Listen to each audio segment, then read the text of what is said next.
இந்துவை முதல்ல வீட்டுக்கு எப்படிமா கூப்பிட்டு வந்தாரு? அவர் கூட்டிட்டு வந்தாருன்னா அவர் ஃப்ரெண்டாக தான் கூட்டிட்டு வந்தான். ஃப்ரெண்டு இதெல்லாம் சொன்ன மாதிரி அந்த எனக்கு ஹெல்ப் பண்ணுறதுக்கு வருவான்னெல்லாம் சொல்லி தான். ஆமாம், ஹரியர்ஸ்க்கு ஹெல்ப் பண்ணுவா வருவான்லாம் சொல்லி தான் கூட்டிட்டு வந்தான். எப்படி கன்வின்ஸ் பண்ணாரு? எப்போ சொன்னாங்க இவங்கள தான்? இல்லை தான் ஒரு நாளைக்கு நான் என்ன பண்ணேன், ஒரு ரூம்ல இருந்து அங்கேருந்து வெளில வந்தேன். இப்போ தான் ரொம்ப க்ளோஸாக உட்காந்துருக்கான். என்னடா அப்படின்னு. ஒன்றும் இல்லைப்பாண்ணா, பாரு ஜாகிரதையாரு, என்ன நம்ம ஃபேமிலியில் எல்லாரும் நம்மளை ஒதுக்கி வைப்பாங்க, அதெல்லாம் இல்லைப்பா, நீ அம்மா ஒத்துண்டா போகிறோம்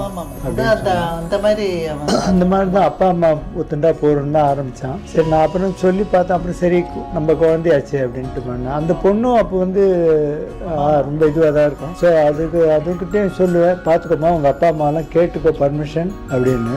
சரின்ட்டு அப்புறம் அவன் அப்பாலாம் விடமாட்டார். அவர் ரொம்ப ஸ்ட்ராங்ஸ். அப்புறம் ஆனால் ஆக்சுவலி அவன் விளையாடிட்டே இருப்பான். இதுக்கு எதுக்குடா இவ்வளோ அழைச்சிட்டு வரேன்னு. அவன் பாட்டுக்கு கம்ப்யூட்டரில் விளையாண்டுருப்பான், இவன் உட்காண்டே இருப்பான். நான் சொன்னேன், இதுக்கு ஏற்கனவே எங்கள் மாமியார் வேறு படிக்க இருந்தாப்போ. ஸோ அதனால் நான் சொன்னேன், ஒரு ரூம் பாட்டி இருக்கா, நீ பாட்டுக்கு அங்கே உட்காண்டே இருக்க, விளையாடிகிட்டே இருக்க, இதுக்கு எதுக்கு இவ வரணும், அவளுக்கு என் கூட இருந்தால் போகிறோம் அப்படின்னு சொன்னான். ஆதிதிராவிடர் மற்றும் பழங்குடியினர் கலாச்சாரம் மற்றும் பண்பாட்டு விழா டிசம்பர் 1, 2 நந்தம்பாக்கம் சென்னை வர்த்தக மையத்தில் நடைபெற உள்ளது.